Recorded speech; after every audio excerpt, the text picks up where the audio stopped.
Good morning, everyone.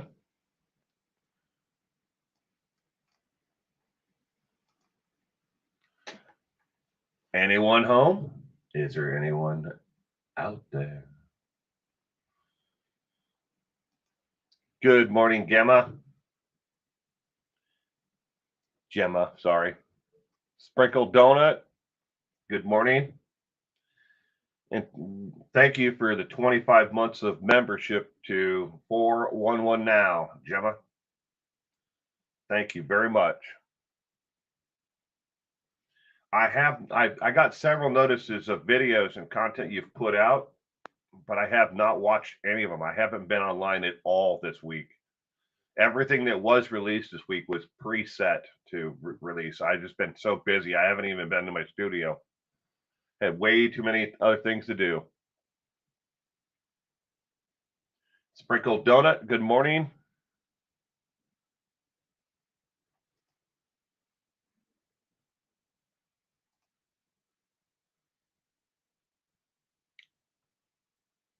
But at least I got notifications though that you put out content this week. I will definitely get to them after this stream. I'm so far behind though, but I'll get to it today. Good morning, Ivory Lady.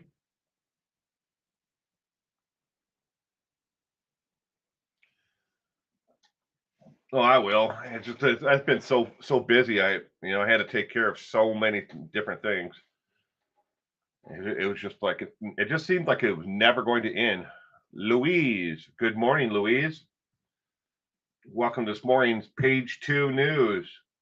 I hope that everyone had a great week this week. And I hope you have a terrific weekend as well.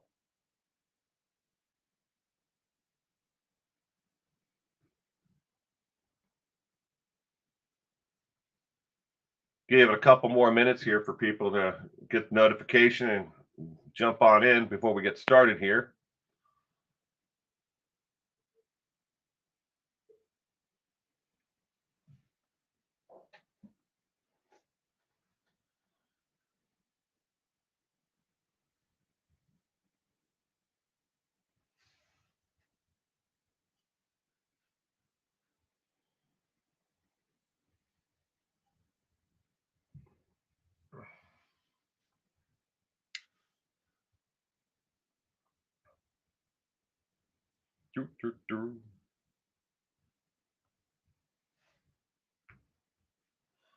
Gayla. Good morning, Gayla. Gayla from sunny Sacramento, California. Wow, I hope the weather, cooperates for you this weekend. Up the west coast here where I am, it's rain is incoming right now. It rained yesterday. It's going to rain today. Well, thank you for sharing, Gemma. Appreciate it.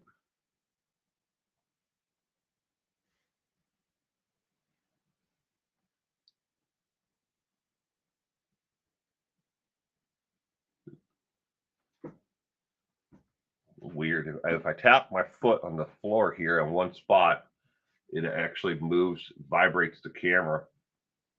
Note to self. I mean, it doesn't feel like the flooring is loose there. I'm looking down at the tripod. I mean, I don't want to see the feet are touching that either. Must be, a vibration. Have to look into that. They have laminate flooring that goes over the entire thing, and then a rug on top of that, an area rug. It's supposed to help with the sound quality. But I haven't done any work in here this week.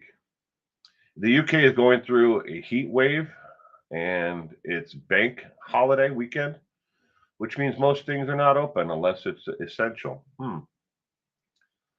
Bank holiday. I'm not familiar with that. All right, let's get this morning's page two news going. Page two news, Saturday morning live. This is the 255th episode of Page 2 News. Underreported and covered news that others, well, won't be bothered to cover or will only do so if they can spin it. This program documents actual crimes and offenses by criminals. Some of the content covered here may not be suitable for all audiences. Viewer discretion is advised. Sadly, those shout outs from last week. Back in jail again.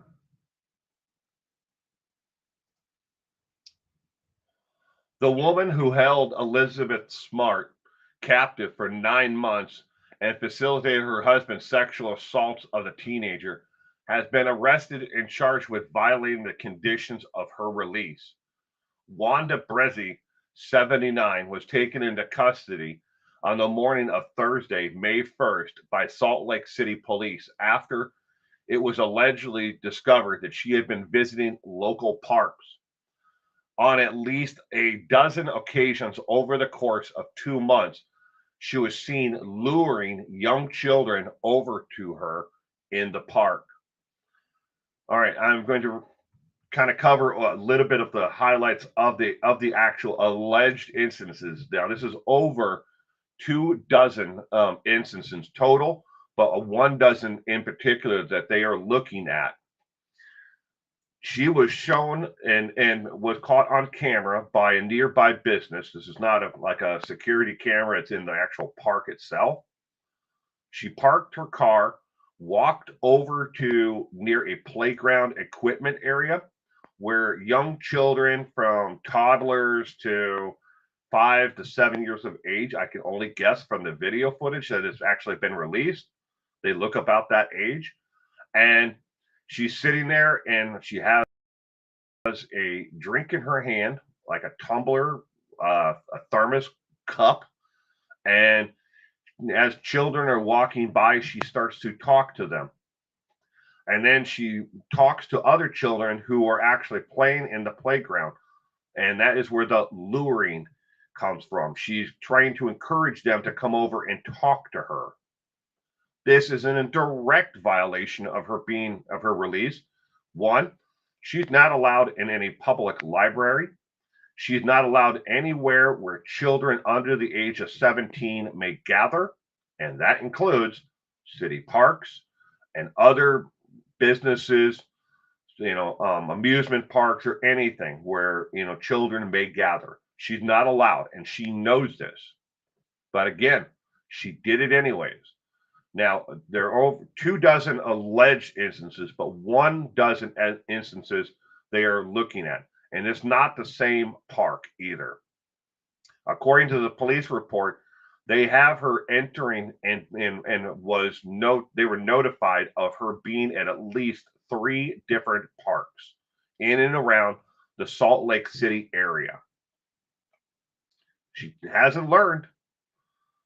She's lucky she's out on the release that she got, but now she's back at it again. Is she trying to lure another child for somebody else to sexually assault like Elizabeth Smart? We don't know. But oddly, though, according to Ground News, if you're not familiar with Ground News Network, you can actually log on to Ground News and see how the left and the right are actually reporting on this.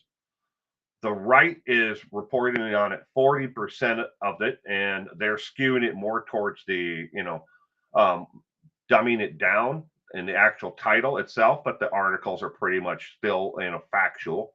But the headlines themselves, and that's what grabs people's attention, they're dumbing it down to just a violation of her probation parole. Okay, that and not going full tilt. Then on the left, they're actually child predator and calling her that in the titles of it, and they're about the same in a percentage that have reported on it. Again, national news has barely even covered this story. It has been only in the Utah, Arizona, New Mexico, and some in California that have covered this actual arrest of her. and she is still in jail. She has not been released on bond as of yesterday morning. That would have been the second. So she was arrested on the first. Next story is taken too soon, but not forgotten. Look at that little kid, and he is celebrating his birthday. That's a birthday hat. An Illinois landlord who stabbed a 6-year-old Palestinian American tenant to death on October 7, 2023, has been sentenced to 50 years in prison on Friday, May 2nd, yesterday. Joseph Krub, I don't know how you pronounce that, Kruzba, 73, was sentenced by Judge Amy Tomczak of Illinois on the 12th Judicial Circuit. The New York Times reported he had been convicted in February of murder and attempted murder and hate crimes, charged for murdering 6-year-old Wandia, and you guys can guess at how you pronounce the last name, and stabbing the boy's mother. The mother did survive. Why did he do this? His own words. His own words were, he was tired of the illegal aliens that Trump had been talking about, and I'm reading an actual quote here. Tired of the illegal aliens that Trump had spoke about that were taking Americans' future and stopping Americans from becoming rich and famous again, end quote. That is what Joseph, the actual attacker, landlord who stabbed the 6-year-old child to death, had to say. You can argue one way or the other politically, on it, but that's what he had to say after the sentence was handed down. Look at that kid. What the hell did that kid do to anyone? How is this kid taking away America's future? And in case you're wondering, he didn't come from Palestine to America as an immigrant. He was born here. He was born here, and his mother was born here. They have been here, and the entire family has been here for 7 generations. He is Palestinian American mix, if you want to if that matters to anyone at all. Yet again, when will society learn? Is the next one. Take a good look at this individual because he's going to get out. The suspect in a hit and run that struck 2 children and 1 adult was captured in South Carolina, authorities said on Thursday, May 1st. According to the update from the Isle of Palms Police Department, the suspect, identified as Justin Collins Adams, was taken into custody without incident shortly after allegedly struck 2 children and 1 adult with a sedan outside of Sunrise Presbyterian Church.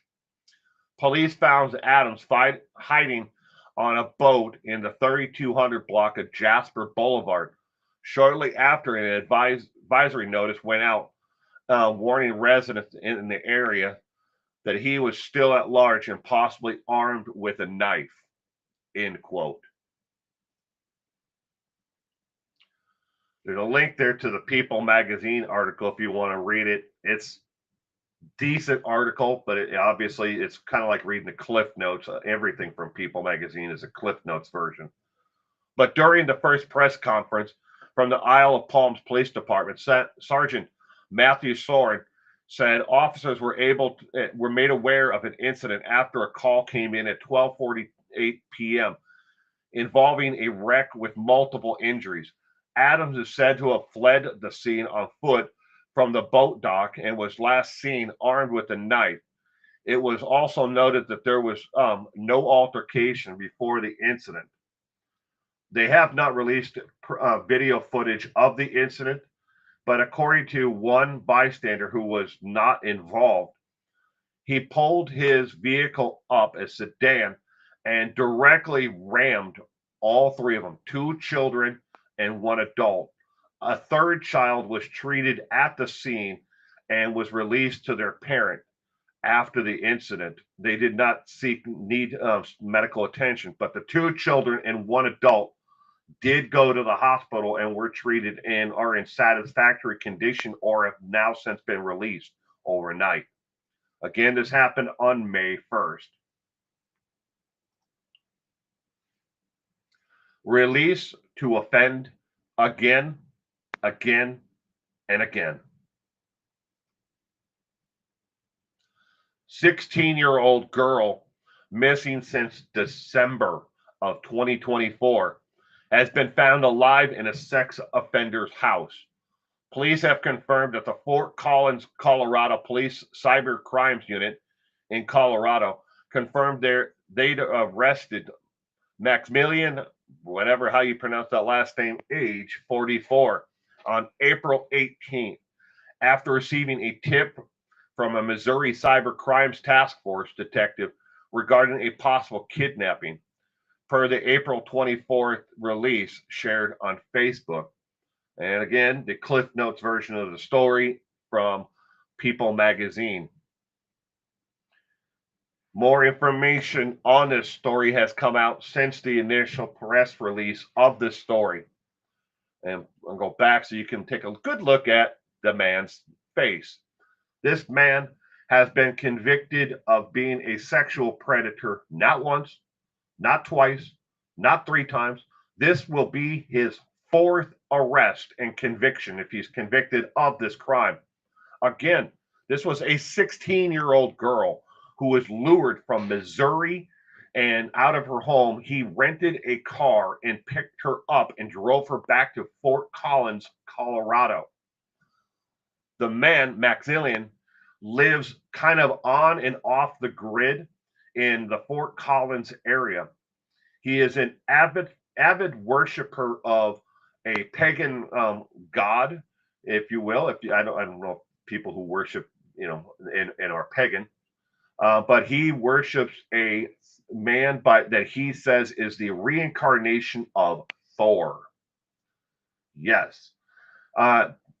Hey, religion is to each their own. I'm not, putting one's religion down here. I'm just saying that this plays into his actual how he was able to get away with all of these crimes, and people keep on protecting him instead of turning him in. He may have tried to lure other children in the Fort Collins area on the internet, and that cyber crimes unit in Colorado, Fort Collins, is looking into those and possible additional charges. It also said that while he was living on and off the grid area, it's like a self-contained home, that there is up to 113 other people who live in the Greeley, Fort Collins area who are also part of this church group that worships this reincarnation of Thor, that they had helped protect him, and that a lot of them knew that he was a convicted sex offender, but they believed that he had been rehabilitated and wouldn't do the crimes that he had done in the past again. But here we are. We found out that he lured a 16-year-old girl out of her home, and then drove from Fort Collins, Colorado to Missouri and picked her up in a rental car and brought her back. And then she has been there since December of 2024. When will society learn that these people, men like Maximilian, cannot be rehabilitated, that they're going to reoffend over and over again? This will be his fourth conviction if he's convicted of this. Serial Killer Corner. There is nothing for Serial Killer Corner this week. There are several cases that have wrapped up or have updates from Friday, but nothing new that I can report this week on the Serial Killer Corner. But next week we're gonna have a lot. Entertainment news. News stories from Hollywood, music, film, literature, and more, featuring the moments celebrities wish had never happened. These are their missteps and controversies that they'd rather the world forget. but we're here to bring them to light for everyone to see and enjoy. Luigi Mangione, killer musical to open soon. Luigi Mangione musical set to debut next month, and his entire run is already sold out. The wildly irreverent, razor sharp comedy that imagines the true story of Luigi Mangione, the alleged corporate assassin turned accidental folk hero, writes the theater company. It goes on to say that Mangione navigates friendship, justice, and the absurdity of viral fame, all with his real life cellmates by his side. There are 3 shows of this musical that are set to take place in the San Francisco area. All 3 shows sold out within the first 2 hours. How many people are there in this theater? Is it a small theater, you might ask, with maybe 20 seats, 30 seats? No. The theater seats 114 people, and 114 sold for each show. All 3 shows have sold out. There are no tickets available. Now, will they be adding an additional run? According to one of the producers of the actual Luigi Mangione comedy play musical, they are looking into adding it to a traveling off Broadway play run, which means that it could be coming to a metropolitan area near you.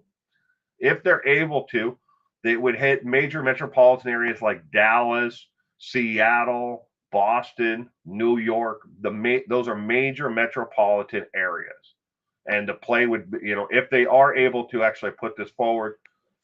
Now that's all up in the air at this point. They've only sold out 3 shows. They were only having 3 shows. Fact or fake? Stories shared on the internet passed on to you as real news. Some real, some completely made up. Your job is to sniff out the real story. Answer either A, B, C, in the comments which one is the real story. No need to tell anyone which one is the fake story. Story A. The University of Florida and Centre College in Kentucky released a study on Wednesday, April 16th, that found humans caused the vast majority of alligator attacks. Feeding them, swimming in their known habitat, or chasing them off of land were the 3 major causes for their aggression and bites. Is this the real story, or is this one of the fake stories? Story B. The University of Florida released the results of a study conducted over the last 9 years that found that alligators have a desire to eat humans and have most likely always had one. 500 people have died since 1942 because, well, gators want to eat them. Excuse me. Is this the real story, or is this one of the fake stories? Again, we are looking for the real news story. Story C.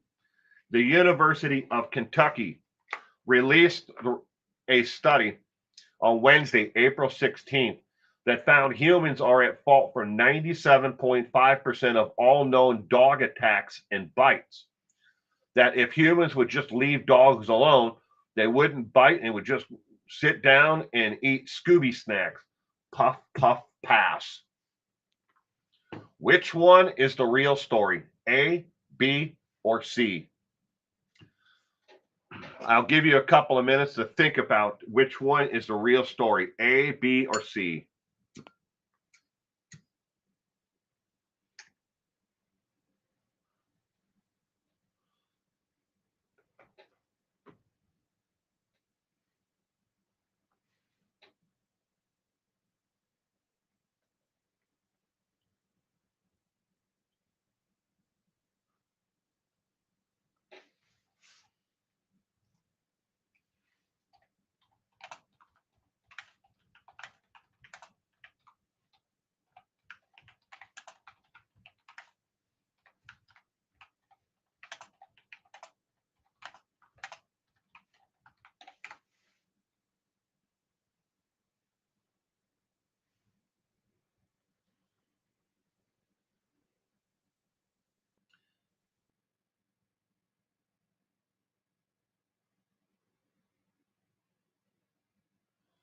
Elizabeth Smart was taken captive June 5th of 2002.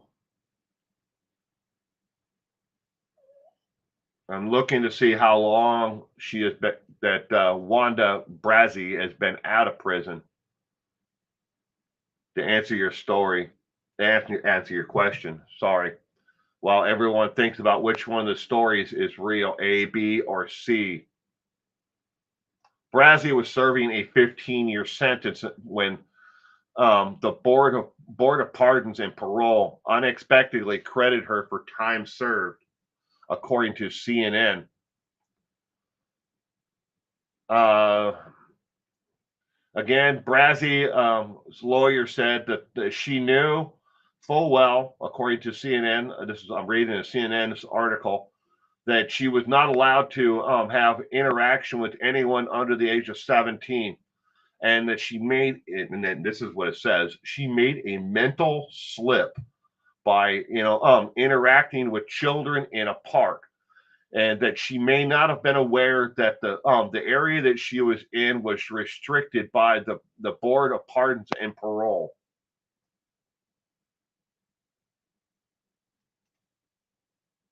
I don't know the answer to your question. I'd have to dig into it farther to find out how long she's actually been out. But again, she was serving a 15-year sentence, and they just decided you served time enough. Goodbye. So Canada Lisa is going with A. Gala is going with C, question mark. Which one is the real story? A, B, or C?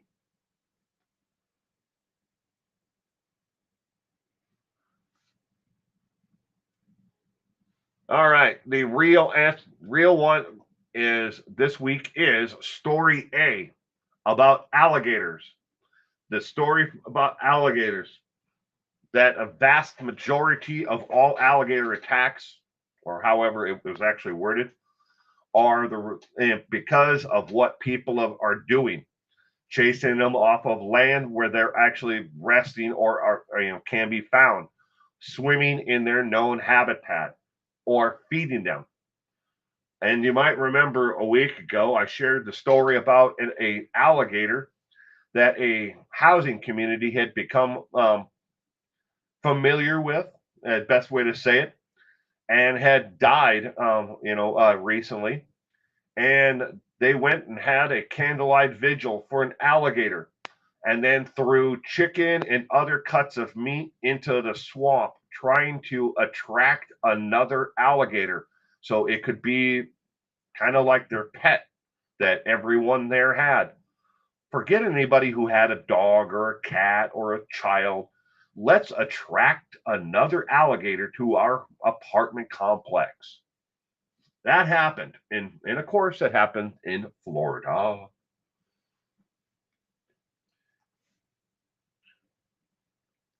If you enjoyed this morning show, please consider subscribing, or don't.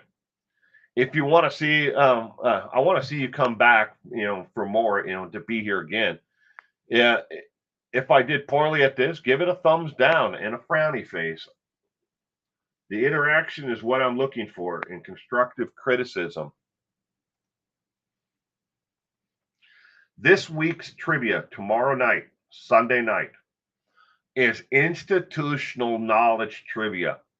We're going to, all the questions are about the prison system and people in prisons in the United States, Canada, Wales, and UK. And I know people, will say, well, Wales, I mean, geez, why is there Wales and UK? Because it particularly counts with the prisons in the actual area. You could lump them together. Yeah, but the questions are on each and every, what the inmates do, what is the prison system like.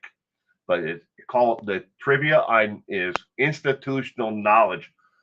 Think of it as incarceration knowledge. I might just change it to that. Maybe I'll be, but right now it's called institutional knowledge trivia. That is tomorrow night at 4 p.m. Pacific Standard Time, 5 o'clock Mountain, 7 o'clock Eastern. And thank you to each and every one of you who is here this morning. Right up your alley, says Gayla. Institutional knowledge.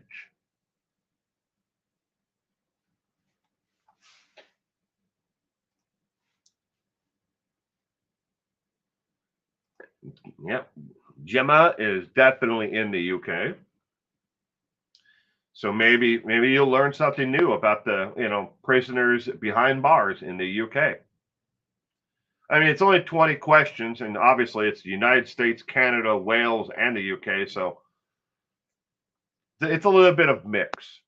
And there is a couple of questions in there that have to do with general prisoners that I might have to reword and add, Mexico to the bunch because you'll understand, when you see the question though. Don't want to give too much away. You need to tune in so you can find out and learn more. It'll be midnight in the UK. Well, sweetheart, you're always willing to, and can watch it, then the following day. You don't have to watch it live. You always watch it the next day. Everything is still on YouTube. The great thing about that, you can sit down and binge watch, 300 episodes of Trivia Night. And then you can see all the people who used to be there. If you go all the way back, in the comment section and watch them, who was there in the beginning and who is there now. I do that, and I always wonder why did these people forsake me? Why have they gone? I don't know. But we have this, a lot of the same usual suspects in the comment sections from all these years.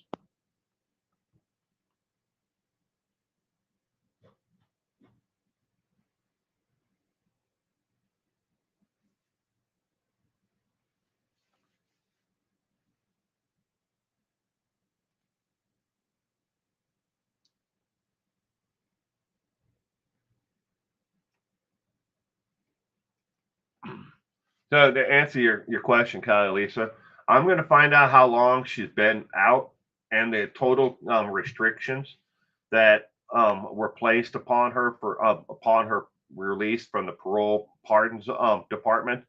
And I'm going to post it, a special thing in the community tab, a post there with the restrictions that she had and how long she's been out to answer your question. I just can't get the answer right now. I quickly did look at, up online, but the first three articles were, Fox, CNN, and ABC News, but they all pretty much had the same thing about her most recent arrest. So I'm gonna have to dig into it a little bit to answer your question. Yeah, and I'm kind of curious myself. Besides not being able to go, knowing that she was not supposed to go to a park, what other restrictions were there? Did they drug test her regularly? Don't know. Did she have to still go to a parole officer's, meeting once a month? I don't know. She could have been on the telephone system where she just has to call in once a month. That's interesting to find out. Sunday at 4 Pacific time USA is a bad time for me. Hubby is home and keeps me on my toes. Well, again, Gayla, like everyone else, if you can't catch it live, you can always watch it afterwards.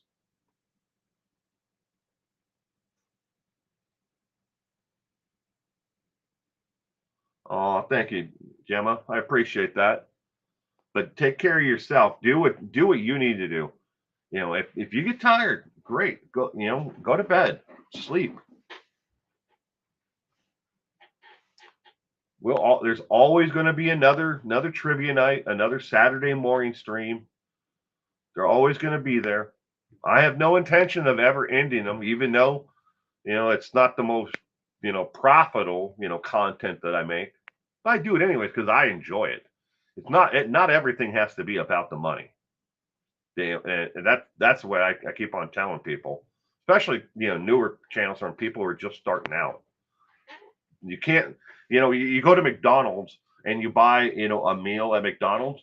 They don't make money on the French fries or the burger necessarily. They make money on selling you the drink. That's how they, they make a little bit of money on each. They're not losing money on everything. There are certain items that they're making money on. They're making a whole lot of money, profit wise on the fish and the chicken sandwiches, not so much on the burgers. But the fries, there it's like a break even point, but they're killing it on the sodas and the bottled water and coffee. So that's an example, like, and I tell people, like, just because you're making content on YouTube and you look at the analytics and it says, hey, you made 17 cents for 7.5 hours worth of work and putting that trivia night together. I'm using it as an example, but there are some trivia nights where I've only made 17 cents, in ad revenue. But if that is what you would enjoy doing and you make these other kinds of content and that content, brings in more viewers and more money, do them both. Doesn't always have to be about the money.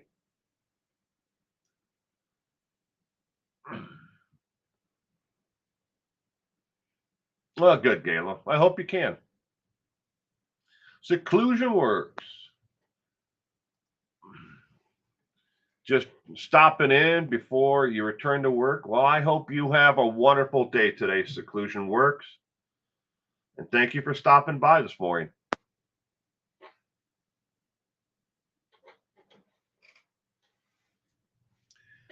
I hope we get to see you, tomorrow for trivia. All the questions are on the prison system. US, Canada, UK, Wales, and I may have to change at least a couple of them to Mexico, add Mexico in there. But you'll understand if you're there and you see the trivia question.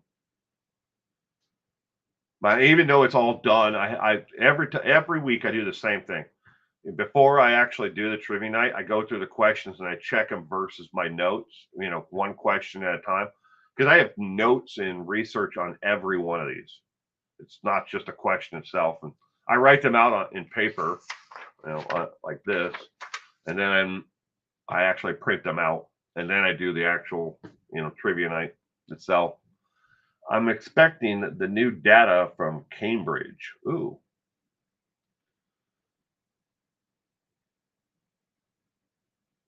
Well, I hope that you get the data from Cambridge on whatever it is you're working on. Seclusion Works. I hope that you get that in time for whatever you're working on. I'm expecting an actual printed out packet. It's come. I put in the tracking number. It's coming FedEx. It's coming from New Queensland University. I think it's supposed to be here Tuesday. It's on serial killers.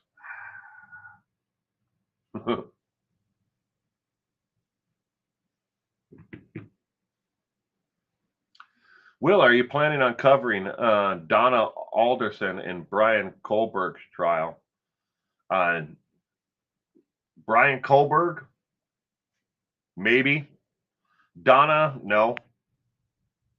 But Kohlberg, I mean, I've had a lot of people, Gayla, and thank you for the question.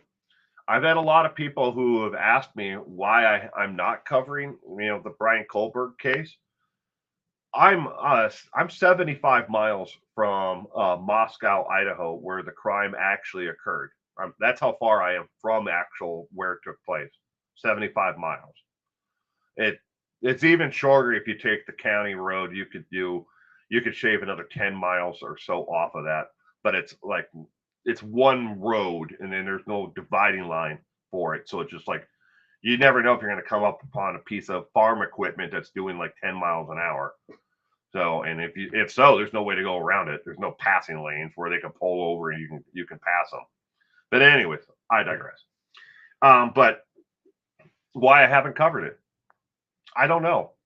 Tell you the truth, I just been so busy with so many other things.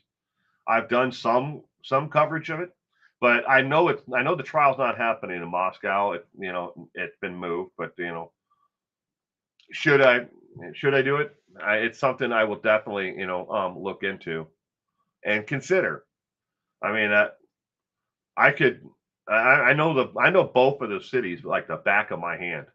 I mean, I know where all the little haunts are, where the party areas are, where people go, where, this section is just those who are working on their master's degrees. And these are the people, that they generally, house for the criminal justice degree programs, where he was at, what school, like, not school, but where he lived the first year. I know all of it. And I'm surprised that there's nobody from the Palouse region that has covered any of it. I really am. I'm just blown away by it. Why no one is covering it? There's so much there, so much, to give a backstory to, lead to, okay, this is where Brian hung out. This is where he lived. All of that is available information. And you could go there and actually film where all these things are. There's no law against, filming on campus, on either one of the two campuses. And you could go to where the house used to be. They've since tore down the house where the students were all murdered. It's just an empty lot with a chain link fence around it now. So I have a friend who actually, is still going to the master's program at WSU, same school where Brian Kohlberg went, and they sent me pictures of the lot where the house was. And good morning, lemon pie. Good morning, good morning, good morning. I hope you are having a great day today, and I hope you had a terrific week.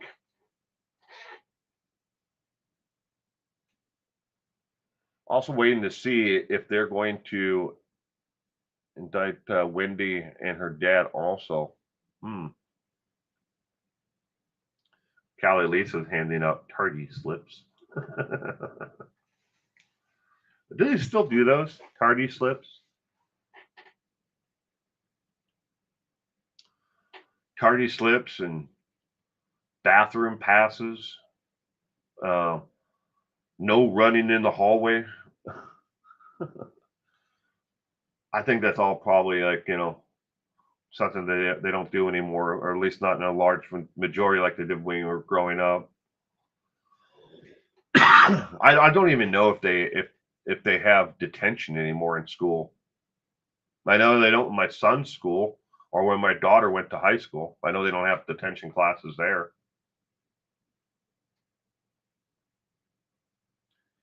Did you read that Brian recently tried to use autism as an excuse in his court trial? Uh, Gemma, no.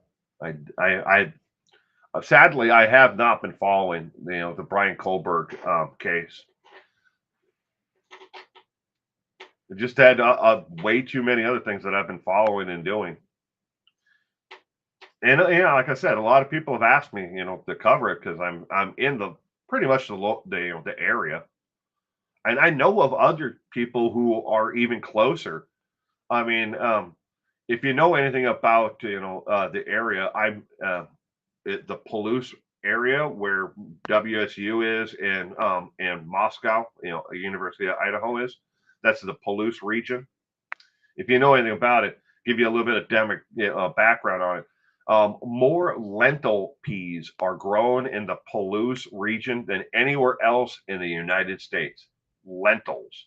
If you enjoy lentils or have eaten lentils anywhere in North America, I don't know if they export them outside of the United States, but in North America, if you have eaten lentils, you have eaten lentils most likely from the Palouse region. They grow an awful lot of them there. They even have lentil festivals, lentil bars. People who it's like a mainstay on just about every restaurant in that area. Somebody's got something that's infused with lentils, or lentils in the ingredients of something. Lentil breads, lentil cakes, lentil soup, lentil pies. I'm not joking. It's everywhere. But back to Brian Kohlberg in that area. And I know of creators and I know of people who are actually in the area of true crime, or current events, kind of stuff, who are they're in Connell. So if you had a map and you made a pin right here, that would be Pullman, Washington. Connell is like that far apart on a map from Pullman. I know of people who are in Connell, Washington, that are in the, again, true crime, channels, and they do topical stuff like that, and they're not even covering it. I always wondered why, and I still do. Why have they not gone to all these places, where Brian hung out and did things? Maybe there's not enough sensationalism in it for them, because I mean that's what gets views, right? You got to find something that's sensational to get, draw that viewer in and hook them. Most defense attorneys use any angle they can for their client, and that's exactly what they should do, Gayla. Is use every means possible to defend their client, even if it's completely made up. If they have to stretch the truth a little bit to, as a part of their strategy, then that's what they should do. And they, as a defendant, you would want your defense attorney to do all of that and more.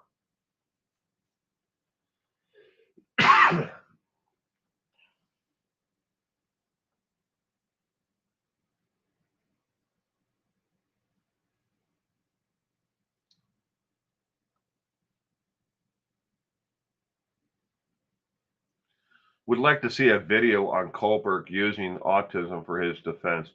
His attorney is grasping at straws.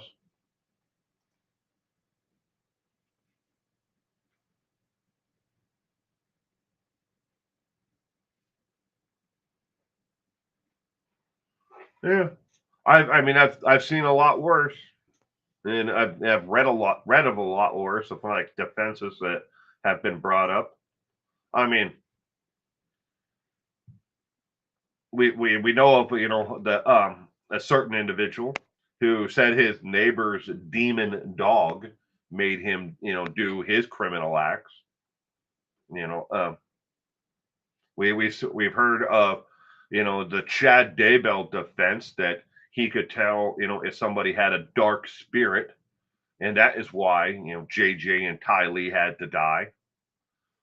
I mean, we've heard all kinds of absurd things that people have wanted to bring up as a defense before. Autism, and someone saying that they're on the autism spectrum and trying to blame or escape scrutiny, or try to use it as a way of saying they did it because they are on the spectrum.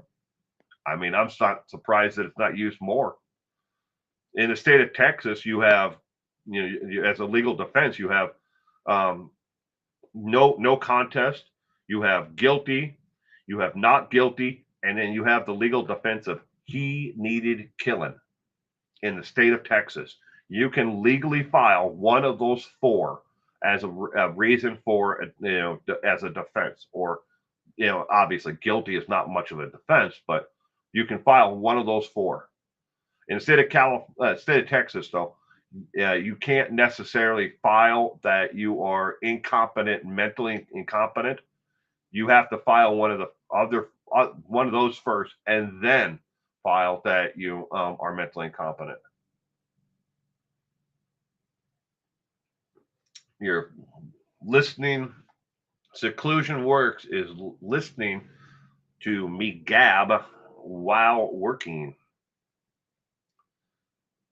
Thank you. Thank you very much for listening along, Seclusion Works.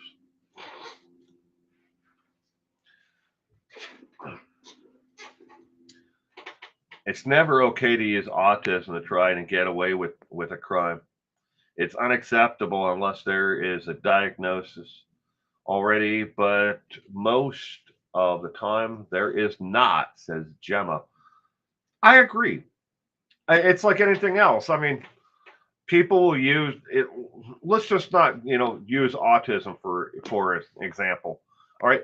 How many people have used the defense of bipolar or manic depressive or some other issue, that they may have had, and said, look, we'll just throw it at this and see if something sticks, and I can get a jury to not give me the death penalty for this crime, or give me the maximum, because I have this. And when you don't have it at all. Yeah, it's not right, Gayla. I mean, Gemma, it's not right that people do it. But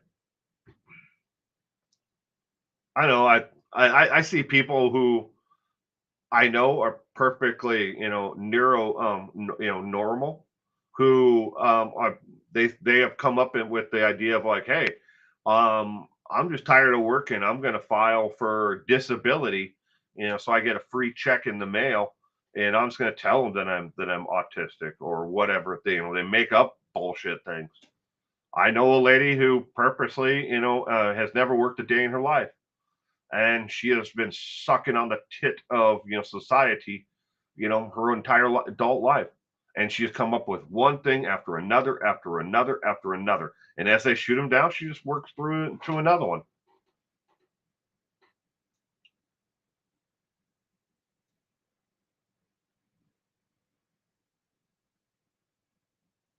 That's true.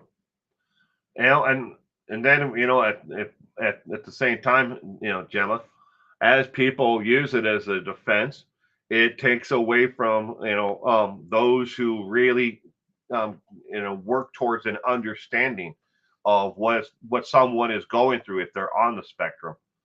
uh, Waters it down, I guess you could say. Oh, look, all these other people, they have autism and they've done it.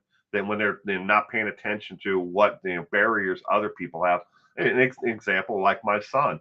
If this child says he has autism and he wants these services, he's taking services away from my son. Or people are not going to recognize that my son, who's on the spectrum, like, look, this kid's able to do it, why can't yours?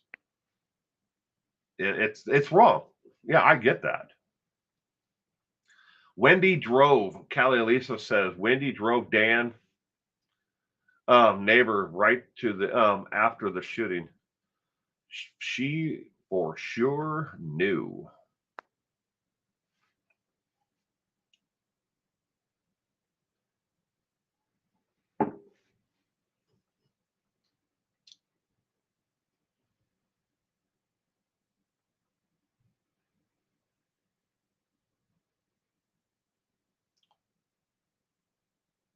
But if you enjoyed this morning's page two news, don't forget, give it a thumbs up. I would really appreciate it. If you didn't like it, again, give it a thumbs down. Give it a big old frowny face if you're watching this afterwards in the comment section.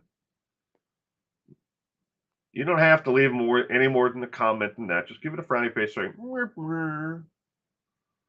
you suck.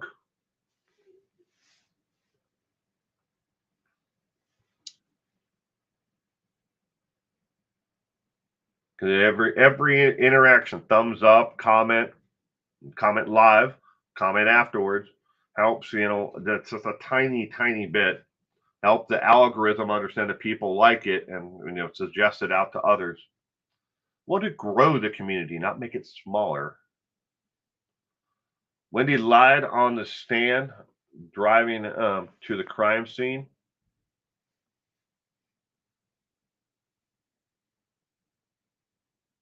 Hmm.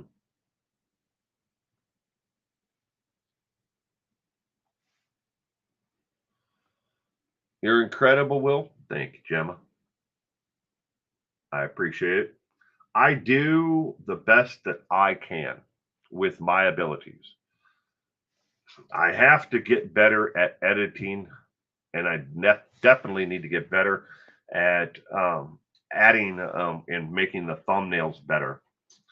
Because we've done a lot of testing to see, where I'm missing out, as you could say, or not doing enough. I have the answers all in front of me. I just haven't been able to incorporate them all. I've been incorporating little ones here, here, and here, and here, but I have to put them all together.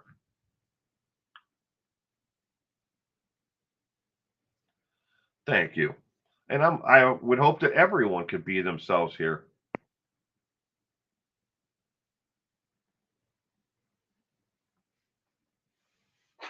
I truly do, because we're a community of friends and extended family here. We're not just watching, this content that, to hear me ramble on about nothing. We're here to share ideas and our thoughts on the different cases that are out there. I hope that, whatever they do with Brazzy, the one of the captive of Elizabeth Smart, I hope that they don't just give her a slap on the wrist for what she did by going to a public park and communicating with minors. I hope they throw her back in prison and make her serve out the rest of her sentence that they had obviously, and it still shocks a lot of people that they just dismissed the rest of her sentence and released her. 70% of all inmates who are doing state time in prison are denied parole on their very first time seeing the parole board. She saw the parole board once, and then they just said, "Yep, okay, bye," and they released her. I wonder if it was a COVID thing. Don't know. Gonna find out though. I'm gonna dive into it. Well, thank you, Gayla.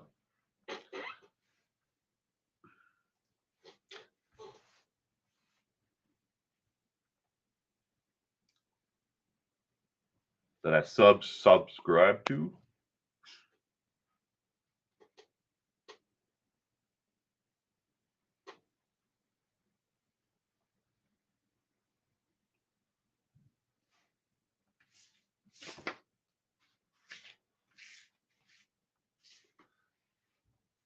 Monday I have another episode of um, murder memorabilia video that on Monday. After that, so obviously trivia's tomorrow on Sunday. Monday we have another memorabilia video. Didn't have one this past week because I had another video that I needed to get out that was already done. But murder memorabilia episode number 6 will be this Monday. How's little man doing? Growing like a damn weed, Gala. Growing like a weed. Other than that, pretty good. We just had his IEP meeting yesterday.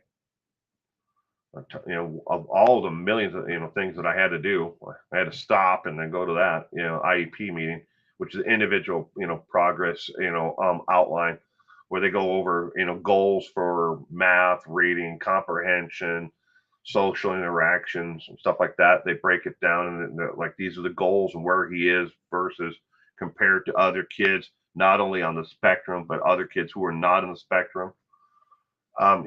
He is far advanced in reading and comprehension. He is, he's almost what they go by age. It breaks it down by age and then breaks it down by grade. He's almost two grades ahead in reading and comprehension. He loves to read, loves to spell. Now, can you get him to verbally talk? Not as much as we would hope at this point. He's still verbal communication is still lacking way behind. It probably always will lack behind in a lot of areas, but we're hoping. We're hoping with hope, comes success. Is what we how we look at it. But besides that, he's an 8-year-old on a terror streak. He's got more energy than I can ever muster up. If I drank Red Bulls nonstop every day, I couldn't keep up with that kid. I wish I could just bottle his energy, just a little bit of it. Boy, it must be nice. Calisa, I've been following the Karen Reed trial, as have I. Calisa, you can't decide if she's guilty or innocent. After the first, and the mistrial and everything else, and the last one, when it comes to Karen Reed, Callie Lisa, I'm torn a little. Do I think that she ran him over and left him in the snowbank to die? I don't know. I would like to see more evidence of that. Um, but I think at the very least, she's guilty of manslaughter. Now, is she guilty of premeditation or murder in the first or second? Yeah, you'd be hard pressed if I was on the jury and I learned, and I had all the evidence and all the trial, and everything else. Um, I I would be swayed, and I almost be able to, of passing a verdict of guilty of manslaughter, vehicular, maybe. But I think she knows more than it's ever been let on. And I think her friends probably knew more about what happened that night too, and his friends who were in the house. I just find it odd that nobody looked out and said, "Hey, where's he at?" Nobody, that's just it. That part's strange to me. Man, I hope that if I ever get hit by a car, my friends will look out their window and say, "Hey, look, there he is in the snowbank, probably freezing to death."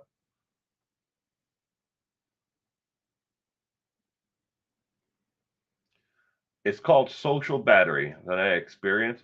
I start on a low level of energy that everybody else will, maybe yours is the same. Yeah, I don't know about social battery. I just don't have the energy to be able to, constantly go, go, go, go. I mean, because he's in one part of the house, then he's outside, then he's out in the backyard, then he's stripping off his clothes and running around in the neighborhood in his underwear, and I got to get his clothes back on him and get him back, into the house. I never know what the kid's going to do next, and it you have to have eyes on him at all times. But I mean, you should keep an eye on your children, anyways. I mean, he could be sitting at his table reading a book because he's got like this little table. It's like a dining room table, but it's miniaturized, but it's got one desk drawer in it, and it's got six chairs for it. But it's not like a made out of plastic; it's made out of wood. It looks like a just a shrunken down version of a dining room table. But he'll be sitting there reading a book, and the next minute he's upstairs on the second floor throwing things out the window because he wants to see how they fly. Like that. I never know what he's going to do next. If any of this was his horrible accident, I do believe that there's a lot of people covering things up. Oh, I think so too, Sprinkle Donut. I really do. I think that there, if I think I'm almost positive that there's more that Karen Reed knows, and that her friends know, and I just wonder why nobody is talking. Is it because the state just doesn't have the evidence to prove it, and they're trying to prove a circumstantial case and make it into something more? I don't know, but I think that there's definitely either one of the friends or Karen. I would say, look, we've got enough evidence to get you on murder first degree. We'll give you manslaughter 15 years out and 7.5. If you just tell us what the really hell happened that night. I think because her boyfriend was a victim, was the police officer the DA is really trying to convict Karen. That's an excellent point, Gayla, and that very well may be. I don't know.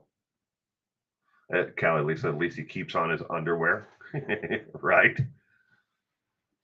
Every every day, this is his routine when he gets off of the school bus every day. He gets off the school bus. I meet him outside. I get his backpack. We sit on the front porch, and we have four chairs on the front porch. And he sits in one, and I ask him about his day. How was school?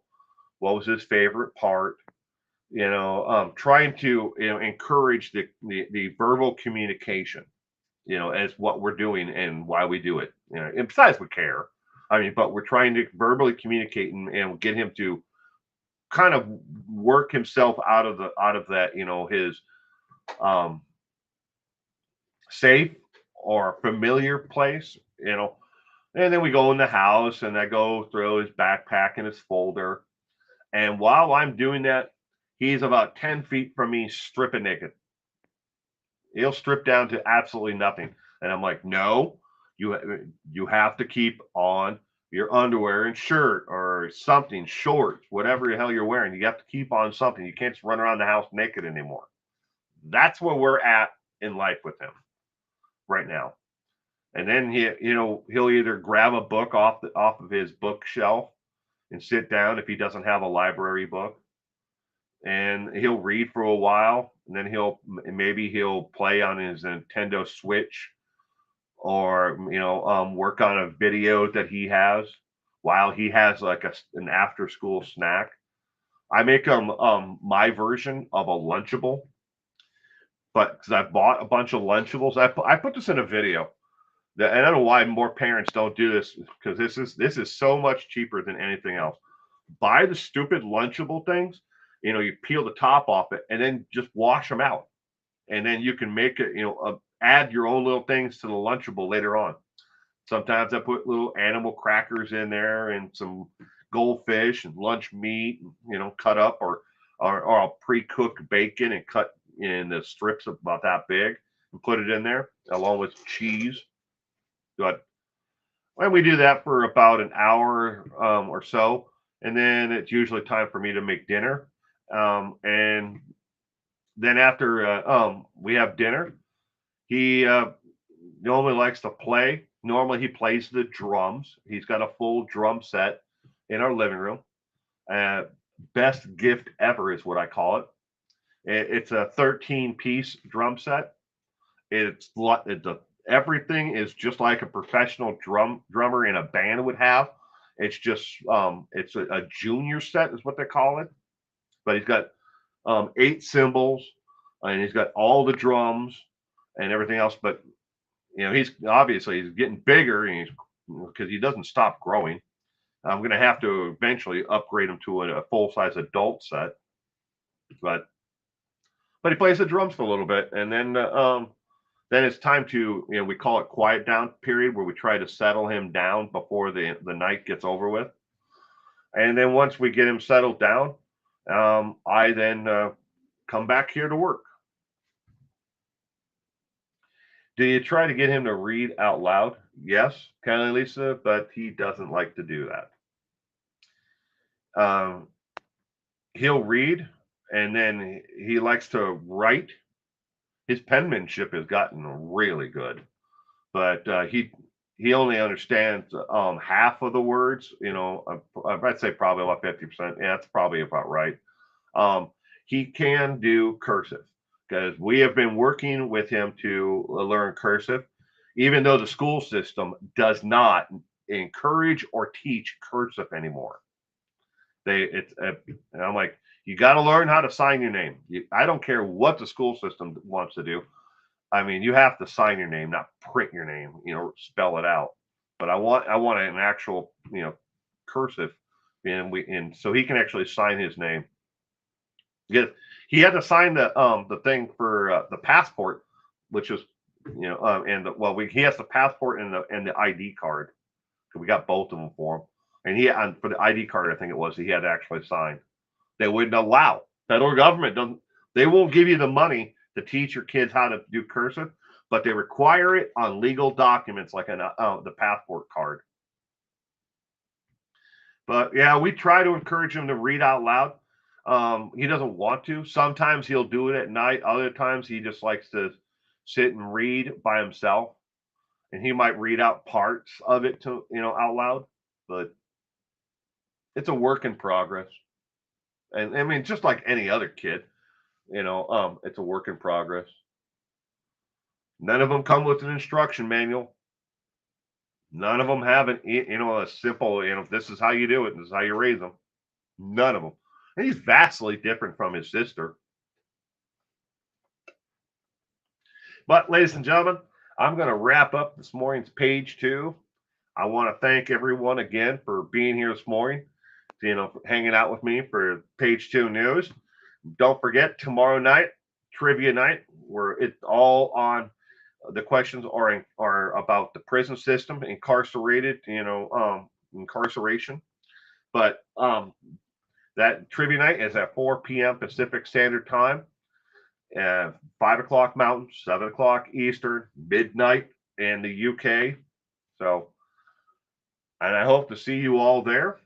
In the meantime, everyone, you all stay safe and have a great weekend if I don't see you for trivia night. And as Purple says, don't forget, you never know who's going to be standing next to you next.